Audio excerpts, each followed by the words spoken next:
हमारी संस्कृति, हमारे संस्कार सदा रहे हमारे साथ।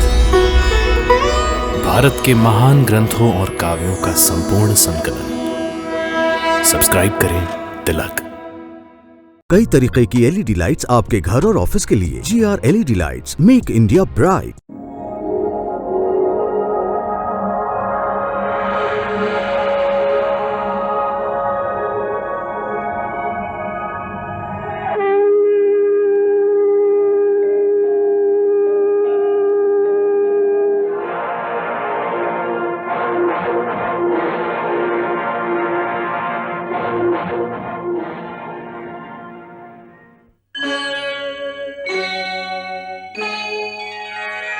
कृष्णा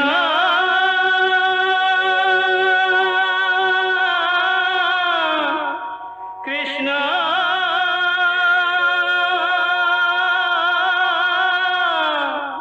हरे कृष्णा हरे हरे।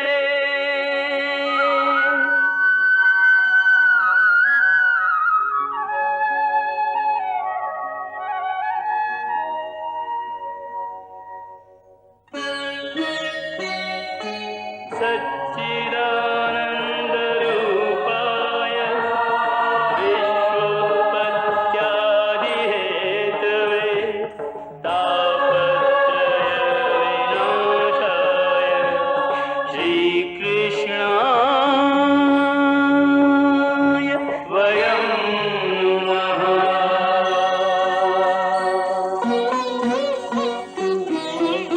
श्रीकृष्ण गोविंद हरे मुरारे, हे नाथ नारायण वासुदेव। हरे कृष्ण राधे कृष्ण राधे राधे कृष्ण कृष्ण हरे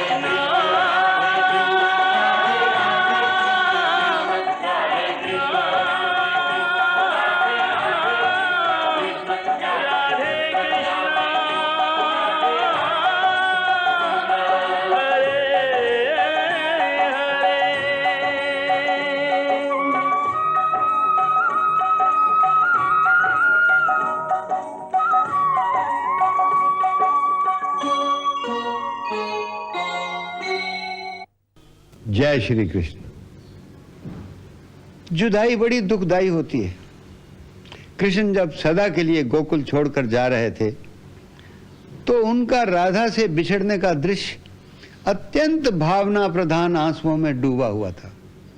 परंतु गोकुल से कृष्ण की विदाई के समय जो सबसे अधिक मार्मिक क्षण था वो था वो क्षण जब पहली बार यशोदा को पता चला कि जिस कृष्ण को इतने वर्षों से वो अपना पुत्र समझकर पालती रही वो कृष्ण उसका पुत्र नहीं है।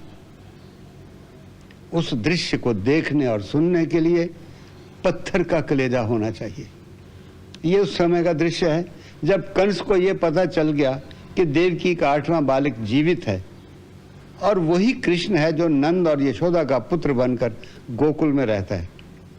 तो उसने वसुदेव जी को सांपों से भरे हुए कुएं में लटकाकर देवकी को मजबूर कर दिया कि वो अक्रूर को भेजकर कृष्ण को मथुरा से बुला ले, नहीं तो वो उसके पति को सांपों के कुएं में फेंक देगा।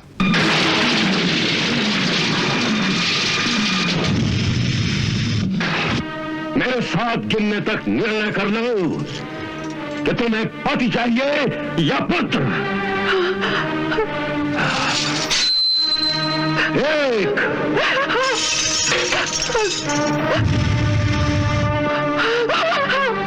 2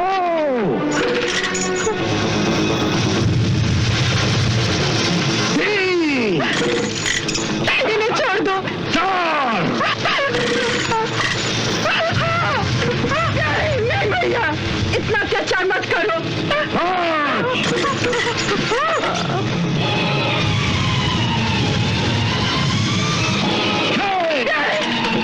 भैया नहीं, भैया मुझे मेरा पति दे दो, मुझे मेरा पति दे दो भैया। ले लो मेरा पुत्र, ले लो, ले लो। मुझे मेरा पति दे दो भैया, मेरा पति दे दो। आज ही अक्रूर को आज्ञा दे दो कि वो किसी भी बहाने से उस कृष्ण को बहला फुसला कर मथुरा ले आए, या अपने पति की बलि दे दो। अपने पति की बलि दे दो।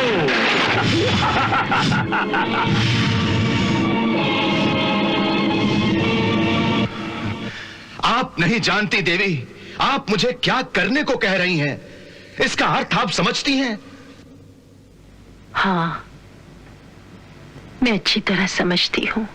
नहीं देवी नहीं, आप बिल्कुल नहीं समझती। आप एक निर्दोष बालक को एक कसाई के हवाले करना चाहती हैं, जो उसकी हत्या करना चाहता है, उसका वध करना चाहता है। मैं जानती हूँ। और फिर भी आप मुझे कृष्ण को मथुरा लाने की आज्ञा दे रही हैं। मैं कृष्ण से क्या कहूंगा उससे कि आपकी माता ने आपकी हत्या कराने के लिए आपको मथुरा बुलाया है? इतना कुछ कहने की आवश्यकता ही नहीं, बस इतना ही कहना कि उसकी मां की आज्ञा है कि वो आपके साथ मथुरा आ जाए।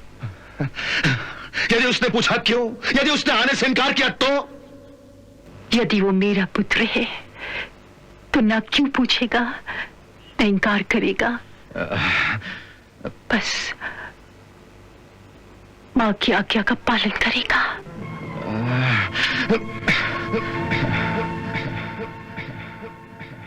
गोकुल पहुंचकर अक्रूर के लिए सबसे मुश्किल घड़ी वो थी जब उसे नंद और यशोदा को ये दिल हिला देने वाला सत्य बताना पड़ा कि कृष्ण उनका पुत्र नहीं है। किंग कर्तव्य विमूढ़ की भांति वो बहुत देर तक नंद बाबा के सामने पागल की तरह एक हतप्रभ अवस्था में बैठा रहा। तब नंद बाबा ने हैरान होकर पूछा, अक्रूर जी, इस प्रकार अकस्मात आने का कुछ तो कारण होगा, क्या बात है? नंदराय जी, मैं एक न्योता लेकर आया हूं। न्योता? किसका? महाराज कंस का। हाँ?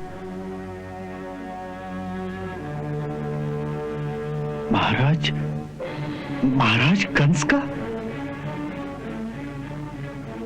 किसके लिए? कृष्ण के लिए। महाराज कंस ने कृष्ण को मथुरा बुलाया है। मगर क्यों? नंदराय जी, समझने की कोशिश कीजिए। ये राजाज्ञा है।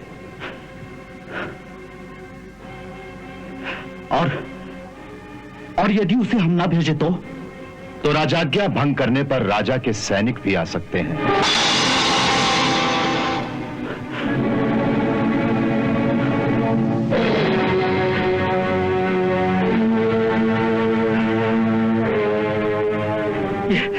ये कैसी आज्ञा है? ये तो अत्याचार है कि माता पिता से पूछे बिना किसी बालक को ये जबरदस्ती उठा लिया जाए। महाराज कंस ने यह आज्ञा कृष्ण के माता पिता से पूछकर ही दी है। हा? माता पिता से पूछकर आज्ञा दी है? परंतु हमसे तो किसी ने नहीं पूछा।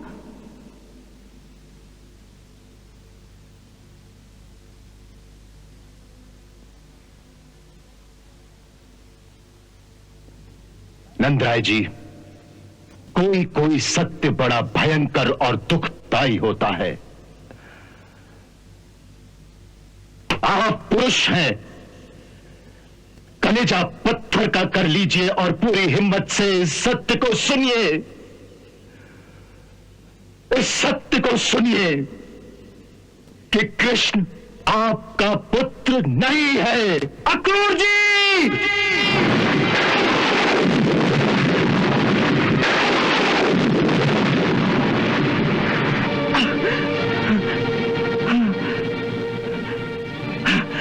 अक्रूर जी, आपके होश तो ठिकाने हैं? आप समझ रहे हैं जो कुछ आप कह रहे हैं उसका अर्थ क्या है? मैं अच्छी तरह से जानता हूं कि मैं क्या कह रहा हूं, और मैं ये भी जानता हूं कि इसे स्वीकार करना आपके लिए कितना कठिन है। परंतु नंदराय जी, अंततः इस सत्य को स्वीकार करना ही पड़ेगा। परंतु कोई बात सत्य हो तब ना। अब यूं ही कोई राह चलता अगर दिन को रात कह दे और सूरज को चंद्रमा कह दे तो क्या उसे मान लेना चाहिए? नंदराय जी, उत्तेजित होने से कुछ नहीं होगा। अक्रूर जी, आप राजनीति वाले लोग हैं। आपको बड़े मीठे और सभ्य तरीके से बात करने का ढंग आता है, परंतु हम गांव के सीधे साधे गवार लोग शब्दों का हेर फेर नहीं जानते। हम तो झूठे को उसके मुंह पर झूठा कह देते हैं। आपने इतना बड़ा झूठ मेरे मुंह के सामने बोलने की हिम्मत की, तो क्या मेरा उत्तेजित होना स्वाभाविक नहीं है? यदि आपकी जगह कोई और होता ना, तो आप उसकी जीभ काट लेते। मैं जानता हूं, परंतु मैं विवश हूं आपको ये सत्य बताने पर। फिर आप उसी बात को सत्य सत्य सत्य कहे जा रहे हैं। आप कहीं से भ्रांति कर तो नहीं आ गए जिस पर अनर्गल वार्तालाप कर रहे हैं? सारा संसार जानता है कि कृष्ण मेरा पुत्र है और उसने इस घर में जन्म लिया है। परंतु नंदराय जी, अक्रूर जी, आप हमारे अतिथि हैं। हम आपका अपमान नहीं करना चाहते। यदि किसी और ने यह बात कही होती ना, तो हम उसे यमुना में भिजवा देते। इसलिए उचित यही होगा कि आप कृपा करके गोकुल से चले जाइए। आप गोकुल से चले जाइए।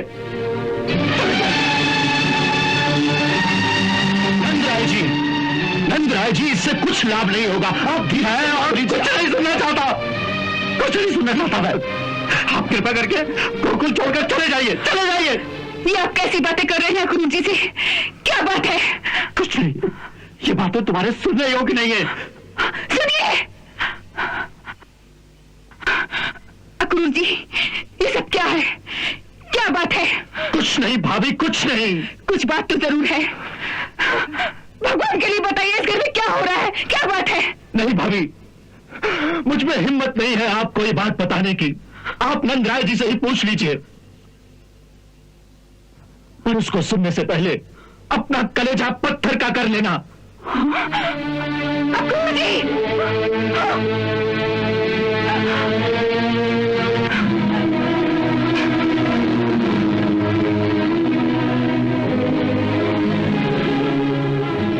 ये सब क्या है? ये कैसा खेल खेलते हो तुम मानवों के साथ? किसी मनुष्य के जीवन में थोड़ी सी खुशी आ जाए तो तुमसे देखी नहीं जाती। फिर किसी को भेज देते हो उसमें विष खोलने के लिए। क्यों? हमने तुम्हारा क्या बिगाड़ा है? ये क्या कह रहे हैं आप?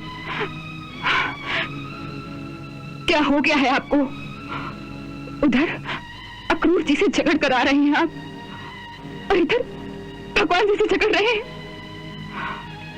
आखिर कुछ तो बताइए कि बात क्या है? क्या बताओ यशोदा, मैं क्या बताऊं तुम्हें? आज मैं इस निर्दयी से ये पूछने आया हूं कि मैंने इसका क्या बिगाड़ा है। ऐसा कौन सा पाप किया है मैंने जो इसने मेरे जीवन में कांटे ही कांटे बो दिए। बड़ी मुश्किल से एक पुत्र दिया था, उसकी खुशियां तो कम दी, लेकिन कदम कदम पर उसकी मृत्यु का भय दिखाकर पल पल मेरे हृदय को खपाता रहा है ये। कभी पूतना उसे विष पिलाने आ गई, तो कभी तृणावत मेरे निरीह बालक को लेकर आकाश में उड़ गया, कभी बकासुर उसे मारने आ गया, तो कभी किसी अजगर के मुंह में दे दिया। तुम नहीं जानती यशोदा, तुम नहीं जानती। मैं उसके साथ हंसता था, लेकिन रात रात भर इस भय से सो नहीं पाता था कि पता नहीं कौन सी नई विपत्ति आ जाए मेरे लाल पर। आज इसने सबसे बड़ा पहाड़ मेरे सर पर तोड़ दिया। अक्रूर से यह कहलवा कि कृष्ण हमारा पुत्र नहीं।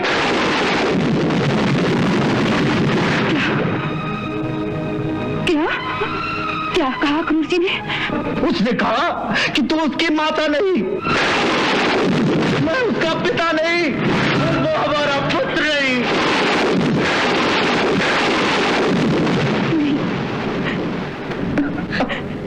नहीं, वो ऐसा नहीं कह सकती। कोई भी ऐसा कैसे कह सकता है?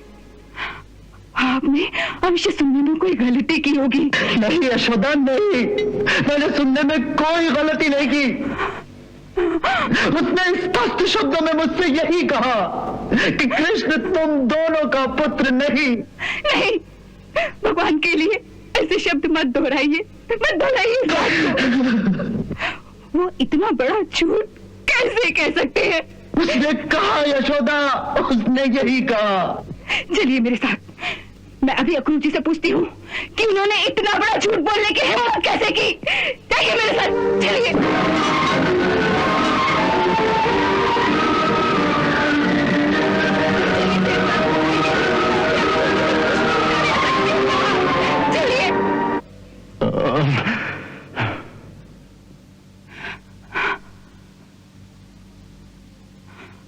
आपने ये कहा कि कृष्ण मेरा पुत्र नहीं। बोलिए, आपने ये कहा कि कृष्ण मेरा पुत्र नहीं? हाँ,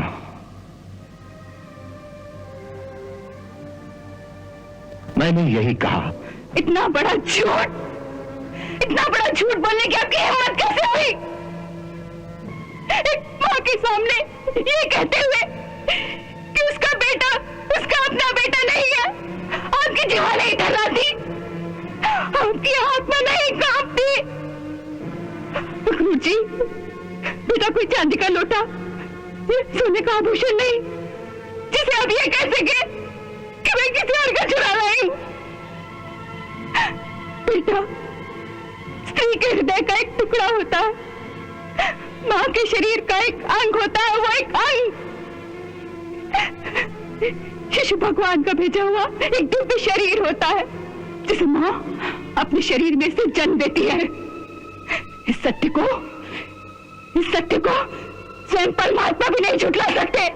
तो आप कौन होते ये कहने वाले कि जिसे मैंने 9 महीने अपने गर्भ में पाला, जिसने मेरी ही कोख से जन्म लिया, वो मेरा बेटा नहीं है?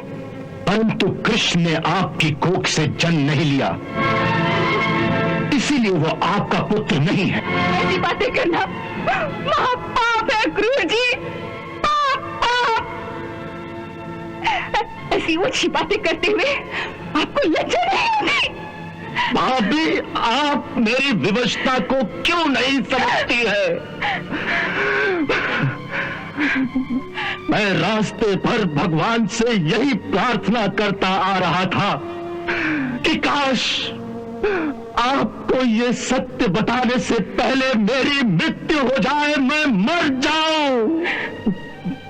परंतु क्या करूं, परिस्थितियों ने मुझे मजबूर कर दिया है ये सत्य बताने पर। एक झूठ को आप सत्य कैसे कह सकते हैं?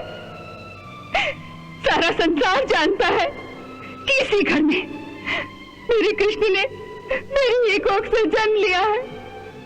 उसी बात को आप झूठ कैसे कह सकते हैं? छल और मिथ्या भाषण की भी कोई सीमा होती है अक्रूर जी? छल की सीमा होती है देवी, परंतु सत्य की कोई सीमा नहीं होती। सत्य हर जगह और हर समय सत्य ही रहता है। सत्य को कुछ काल के लिए छिपाया जा सकता है, परंतु सत्य को छिपाने से सत्य झूठ नहीं हो जाता। और यही बात इस समय हो रही है।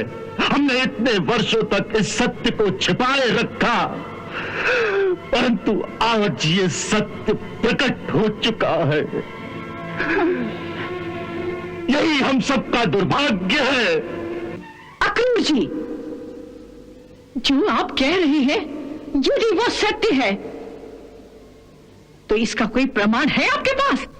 हाँ है, परंतु उससे पहले मैं आपसे एक प्रश्न करता हूं कि कृष्ण ने इसी घर में यशोदा भाभी के ही गर्भ से जन्म लिया, इसका कोई प्रमाण है आपके पास? सबसे पहले उस बालक को किसने देखा? मैंने। आपने उसे जन्म लेते हुए देखा?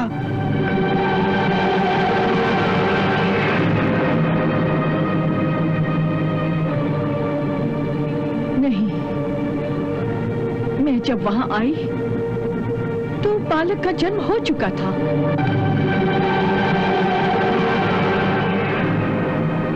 उस कक्ष में और कौन था? नंदराय जी थे।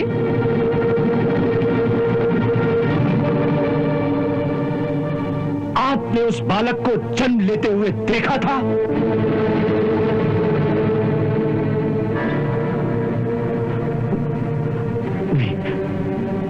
नहीं, मैं सुना था। और यशोदा भाभी? वो तो बेहोश थी। और कोई था?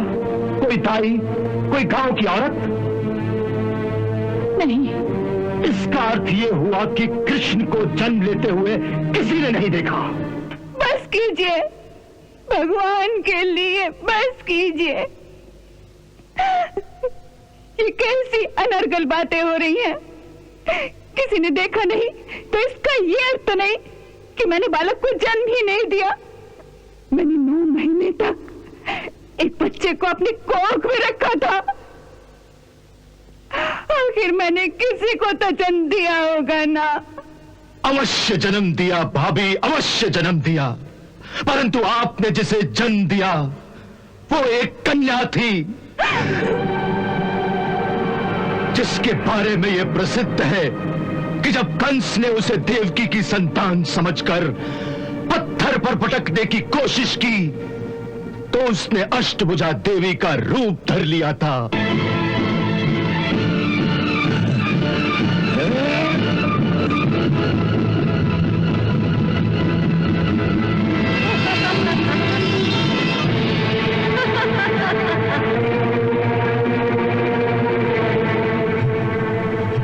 रे मूर्ख, मुझे मारने से तुझे कुछ नहीं होगा।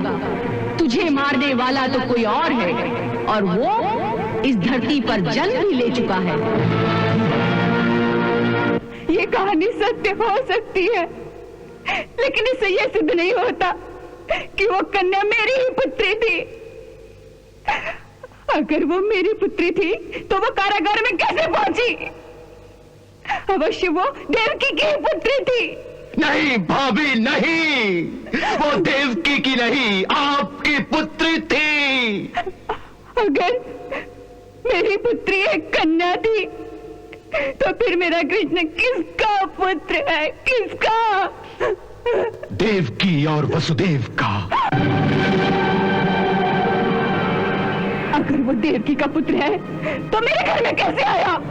उस रात कुमार वसुदेव उसे आपकी शैया पर रखकर बदले में उस कन्या को ले गए थे। वसुदेव जी, वो बंदीगिरी की बेड़ियां तोड़कर कैसे आ सकते थे? उस समय किसी दैवी शक्ति की कृपा से उनकी बेड़ियां अपने आप टूट गई थी।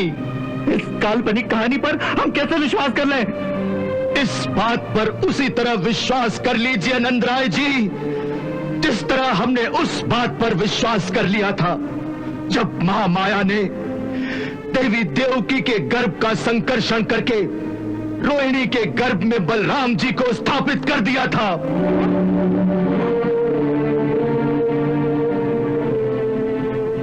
उस बात की पुष्टि स्वयं गुरुदेव शांडिल्य ने की थी।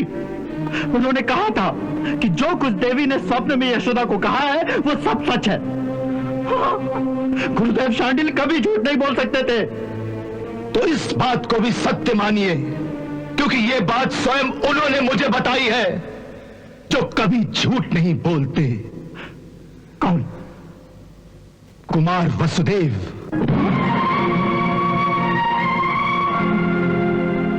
वसुदेव भैया?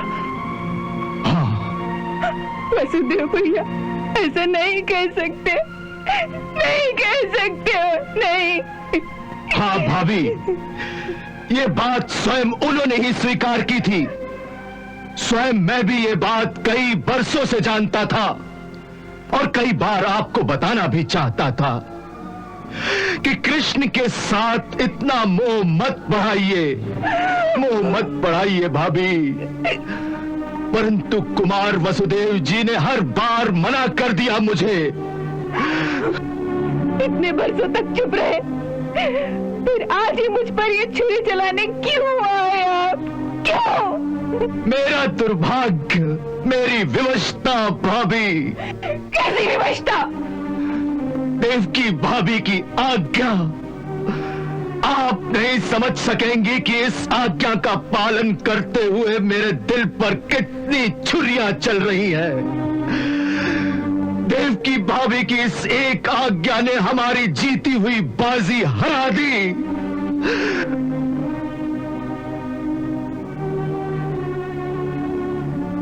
वास्तव में वो भी विवश हो गई थी। इस रहस्य को छुपाने के लिए कितने साल उस बेचारी ने कारागार की यातनाएं सही, परंतु मुंह नहीं खोला। पर जब कंस ने कुमार वसुदेव भैया को जहरीले सांपों से भरे हुए अंधे कुएं के ऊपर टांग दिया, तो उस पतिव्रता स्त्री को विवश होकर कंस के सामने यह कबूल करना ही पड़ा कि कृष्ण ही उनकी 8वीं संतान है, जिसकी उस हत्यारे को आज तक तलाश है। तभी मजबूर होकर देवकी भाभी ने मुझे आज्ञा दी कि मेरे पुत्र को गोकुल से ले आओ और कंस के हवाले कर दो। मैंने उनसे कहा भी कि मैं यशोदा भाभी को कैसे कहूंगा, क्या कहूंगा। उन्होंने इतना ही कहा कि यशोदा से कहना मैं अपने पति के प्राणों की रक्षा के लिए अपने पुत्र की भीख मांग रही हूं। मेरा पुत्र लौटा दो, मेरा पुत्र लौटा दो, मेरा पुत्र लौटा दो, लौटा दो, मेरा पुत्र लौटा दो, पुत्र लौटा दो, मेरा पुत्र लौटा दो।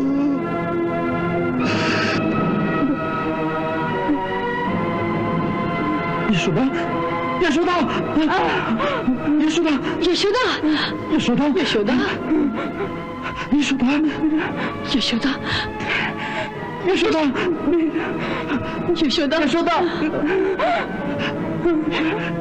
यशोदा,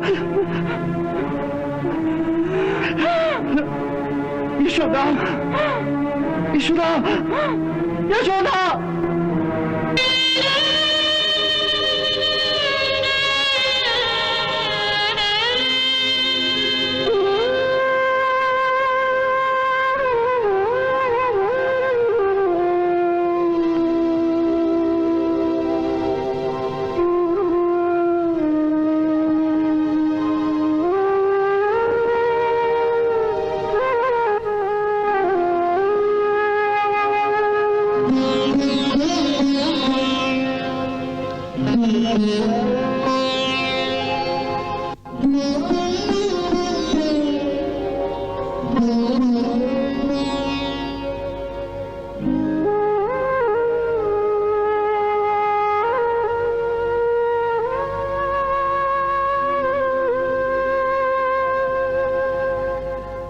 विचलित नंद यशोदा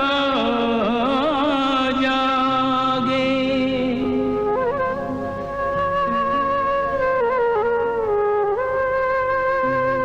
हार गए होनी के आगे।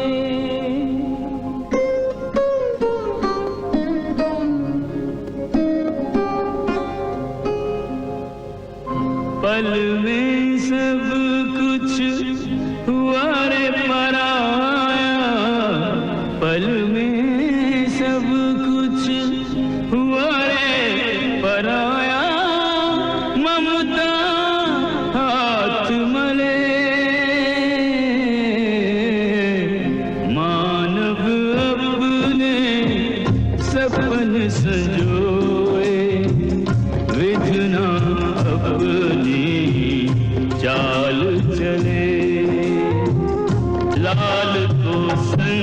संकट बीच बुला के देव की रोए अब बचता के। सोच रही है मात यशोदा क्यों सींचाए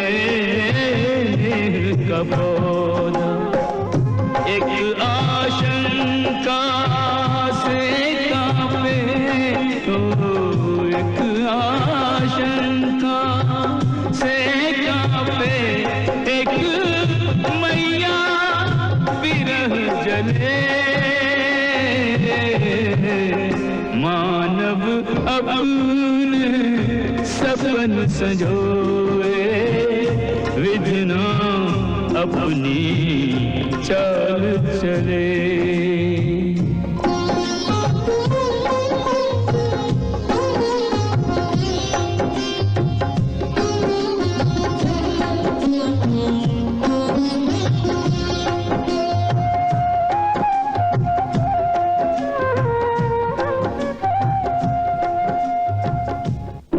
इस समय कंस के जो सैनिक और गुप्तचर हैं गोकुल के चारों ओर फैले हुए हैं, सबकी नजर केवल कृष्ण पर ही जमी हुई है। इसलिए कृष्ण को आज की रात गोकुल में ही खुल्लम खुल्ला रहने दिया जाए ताकि कंस के आदमी भी गोकुल में केंद्रित रहे। इसका लाभ उठाकर रातों रात मेरे आदमी बलराम को लेकर निकल जाएंगे। उनके सुरक्षित हो जाने पर कल दिन में किसी समय मैं कृष्ण को साथ लेकर मथुरा की ओर कूच करूंगा। क्यों? मेरा ही पुत्र इतना सस्ता है कि उसे इस प्रकार खुल्लम खुल्ला दिन के उजाले में बलि की वेदी पर भेज दिया जाए? उसके लिए आपने रात में भागने का कोई तरीका नहीं सोचा? कोई बात नहीं, कोई बात नहीं, मैं उसकी रक्षा करूंगी। मैं स्वयं भेष बदलकर रातों रात उसे नदी के रास्ते से निकालकर कहीं ले जाऊंगी। भाभी, भाभी, भगवान के लिए समझने की कोशिश कीजिए। मुझे कुछ नहीं समझना, कुछ नहीं। मुझ में इतनी शक्ति है कि मैं अपने कान्हा को अपनी पीठ पर उठाकर यमुना के पार ले जाऊं। स्वयं भले ही डूब जाऊं मैं, लेकिन मैं अपने लाल को सुरक्षित पहुंचा दूंगी। यदि किसी और के प्राण देने से कान्हा के प्राण बच सकते हैं तो हम में से हर कोई अपने प्राण देने को तैयार है, परंतु ऐसा संभव नहीं है भाभी, ऐसा संभव नहीं है। क्यों नहीं है ये संभव? क्यों नहीं है ये संभव? क्योंकि ये देवी देवकी की आज्ञा है। उसे मेरे पुत्र की बलि देने की आज्ञा देने का क्या अधिकार है? क्योंकि वो उनका पुत्र है। नहीं, नहीं, वो देवकी का पुत्र नहीं है, वो देवकी का पुत्र नहीं है, वो मेरा पुत्र है, मेरा। उसने उसे जन्म दिया होगा, लेकिन मैंने उसे पाला है, और जन्म देने वाले से पालने वाले का अधिकार बड़ा होता है। उसने तो उसे 9 महीने तक अपनी कोख में पाला, लेकिन मैंने 12 साल तक एक एक पल तिल तिल करके उसके साथ बिताए हैं। मैंने उसे हाथ पकड़कर चलना सिखाया, उसे बोलना सिखाया, उसे माखन मिश्री खाना सिखाया। उसने मेरी मटकी फोड़ी, मैंने उसे अपने हाथों से पीटा, और फिर इन्हीं हाथों से उसे प्यार भी किया। वो मेरा पुत्र है, वो मेरा पुत्र है। वो उसका पुत्र हो ही नहीं सकता जो उसे स्वयं मरने के लिए आने की आज्ञा देती है। कैसी माँ है देवकी और कैसे पिता है वसुदेव जी। वो कंस को अपना पुत्र देने के लिए वचनबद्ध होंगे, लेकिन मैं किसी के लिए वचनबद्ध नहीं हूँ, नहीं हूँ। मैं किसी का वचन निभाने की मेरी कोई जिम्मेदारी नहीं है, कोई जिम्मेदारी नहीं है। किसी और का वचन निभाने की जिम्मेदारी नहीं है आपकी, परंतु आपकी भी कई जिम्मेदारियां हैं। नहीं, मैं माँ हूँ और माँ की केवल एक ही जिम्मेदारी होती है, अपने पुत्र की रक्षा करना, बस। ठीक है, आप मां की जिम्मेदारी निभा रही हैं, परंतु केवल आप कृष्ण की ही तो मां नहीं है। मेरा केवल एक ही पुत्र है। नहीं भाभी नहीं, गोकुल की रानी होने के नाते सब गोकुल वासियों की मां है आप, और वो भी आप ही की संतान है कि नहीं? तो फिर इस बात का उत्तर दीजिए। यदि 100 में से एक बेटे को बचाने के लिए 99 की हत्या करवा देंगी, या अपने 99 बेटों को बचाने के लिए एक बेटे को बलिदान करा देंगी? नहीं।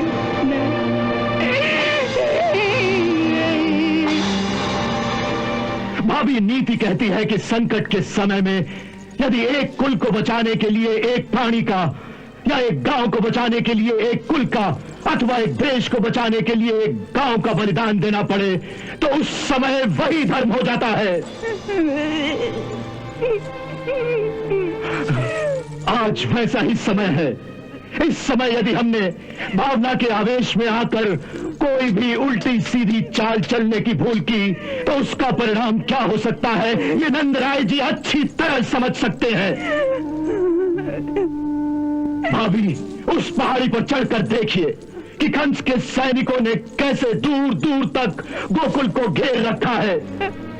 यदि आपने कृष्ण को छुपाने की चेष्टा भी की, तो कंस के सैनिक भेड़ियों की तरह गोकुल वासियों पर टूट पड़ेंगे, और फिर गोकुल का बच्चा बच्चा कंस के सैनिकों की तलवारों की नोक पर टंगा हुआ होगा। इस जिम्मेदारी को मत भूलिए इस जिम्मेदारी को आप। ये कैसी व्यवस्था है?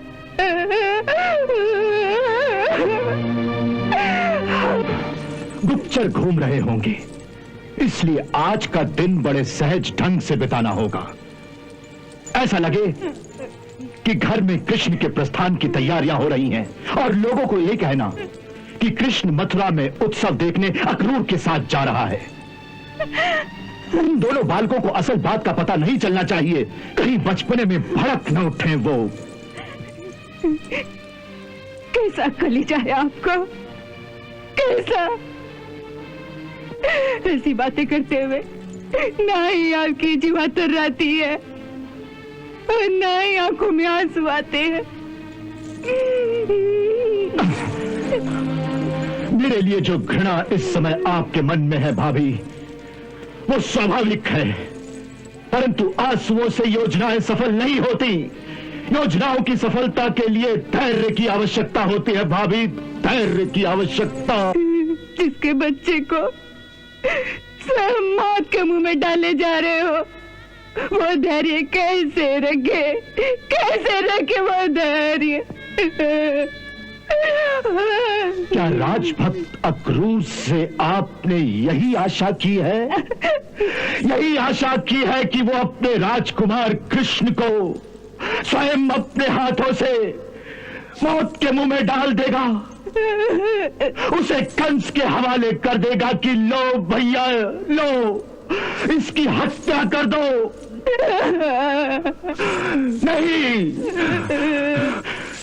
नहीं भाभी, नहीं। अक्रूर इतनी आसानी से हार मानने वाला नहीं है। यदि वो सच्चा राजभक्त है तो विश्वास रखिए भाभी, कृष्ण के ऊपर कोई भी आंच आने से पहले स्वयं अक्रूर मर चुका होगा। स्वयं अक्रूर मर चुका होगा।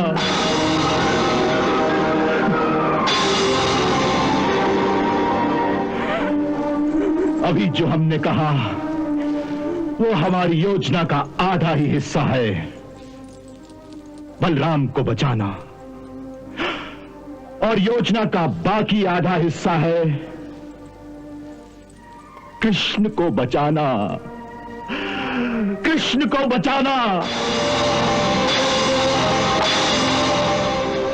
माफी चाहूंगा भाभी, वो गुप्त योजना मैं अभी आपको नहीं बता सकता, परंतु हमारी योजना ऐसी है जिससे न वसुदेव जी पर आंच आएगी और न ही गोकुल तहस नहस होगा।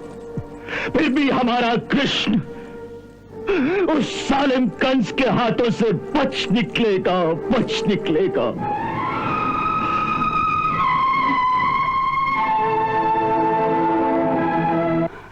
हम पर विश्वास रखिए भाभी, विश्वास रखिए। हम राजभक्त हैं, राजभक्त हैं, अपने राजा के लिए मरने वाले लोग। हमारी राजभक्ति पर यूं संदेह ना कीजिए, यूं संदेह ना कीजिए।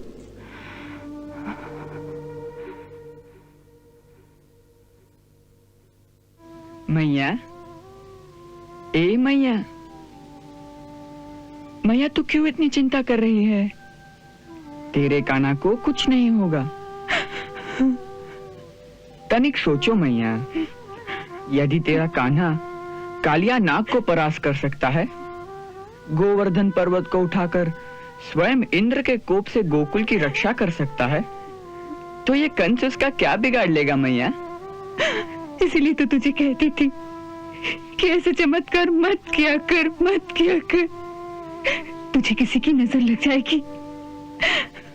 मैं कह कह कर हार गई कि लल्ला भगवान मत बन, मेरा छोटा सा मनुष्य ही बना रहे, नहीं तो मैं तुझे एक दिन खो दूंगी। अब देख लिया ना उसका परिणाम। मैया ये सब माया मोह की बातें हैं। इस दृष्टिकोण से तुम जितना ही सोचती जाओगी, मोह के दलदल में उतना ही फंसती जाओगी। तो फिर मैं क्या करूं, क्या करूं मैं? इस मोह की दलदल से बाहर निकलो मैया। कहते हैं कि समस्त प्राणियों के अंतर में भगवान होता है, इसीलिए जिसे पुत्र समझ रही हो उसे यदि भगवान समझ लो तो ये सारा तनाव ही दूर हो जाएगा। फिर पुत्र की चिंता छोड़कर तुम्हारा मन भगवान की पूजा में लग जाएगा और ये सारी बेचैनी दूर हो जाएगी। मैया, तेरे ज्ञान चक्षु खुल जाएंगे, जिससे तुझे मोक्ष की भी प्राप्ति हो सकती है। मुझे ऐसा मोक्ष नहीं चाहिए, नहीं चाहिए मुझे, नहीं ऐसा मोक्ष चाहिए और नहीं कोई भगवान। मुझे तो केवल अपना पुत्र चाहिए, अपना पुत्र। ऐसे भगवान का क्या करूंगी मैं? नहीं उसे प्यार कर सकूंगी, नहीं उस पर क्रोध कर सकूंगी मैं, और नहीं उसे माखन मिश्री खिला सकूंगी। ऐसे भगवान का क्या करूं मैं? सब मुझे तेरा भगवान, तेरा मोक्ष नहीं चाहिए, मुझे तो केवल अपना पुत्र चाहिए जो मुझे दुख दे तो मैं आनंद पाऊं। मुझे ये सब ज्ञान, ध्यान और मोक्ष की बातें मत समझा। मुझे अपने मोह के दलदल में ही फंसा रहने दे, फंसा रहने दे मुझे। जा, ये ज्ञान की बातें किसी और को सिखा, जा। वाह मैया, वाह, तू तो ज्ञान, योग, भक्ति इन सब सीमाओं को पार कर चुकी है। तुझे तो अब भगवान की भी आवश्यकता नहीं, बल्कि भगवान को ही तेरे जैसी मां की आवश्यकता है। तू धन्य है मैया, तू धन्य है। ये सब नाटक मेरे साथ मत कर। तू बचपन से ही ये सब नाटक करके मुझे रिझा रहा है। वास्तव में तू तो मेरा पुत्र है ही नहीं, तू मेरा शत्रु है, शत्रु। मुझे ये मोक्ष की बातें मत समझा। जा, चला जा, चला जा अपनी असली माता के पास। चला जा, चला जा, चला जा, चला जाऊंगा, परंतु ये अंतिम रात तो अपनी असली माता के पास बिता लूं। तुझे मुझसे और क्या चाहिए? क्या? एक वचन, मैया मुझे एक वचन दे। मांग ले, जो भी मांगना है मांग ले। तू मेरे पीछे रोया नहीं करेगी?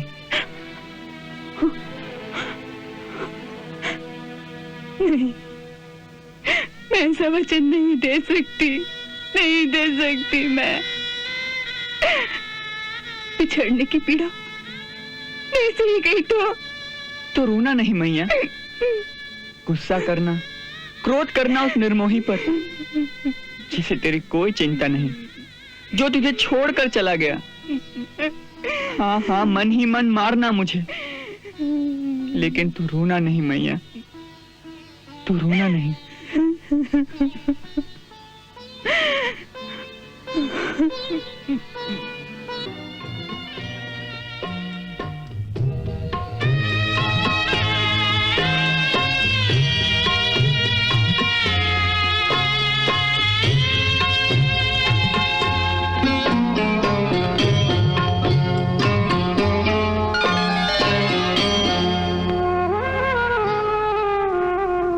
मैया अब मोहे जाने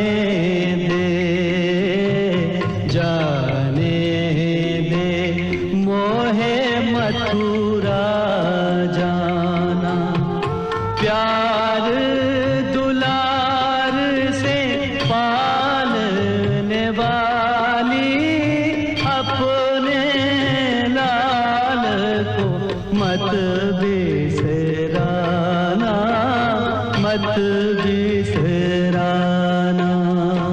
लाला रे मोहे छोड़ न जाना, जाने दे मोहे मथुरा जाना।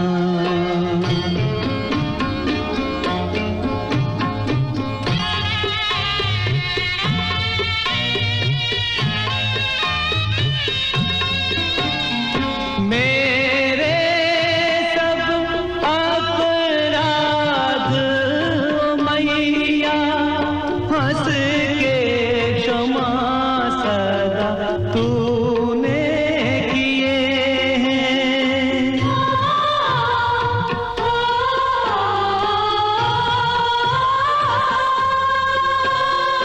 प्यार ही प्यार दिया है तूने, दुख ही दुख तो है मैंने दिए हैं।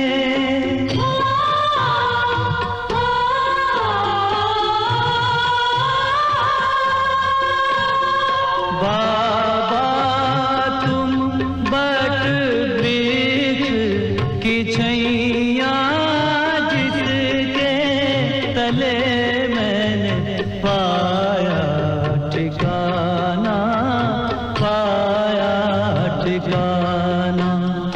माँ बाबा अब जाने दो, जाने दो मोहे मथुरा जाना।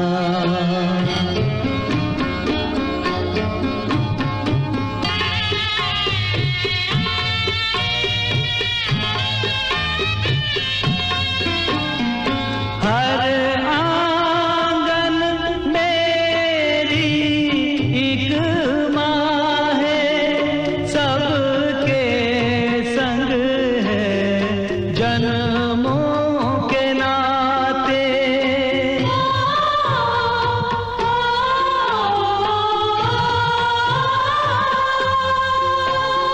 सांची कहूँ मन बहुत व्यथित है, इस नगरी से जाते जाते।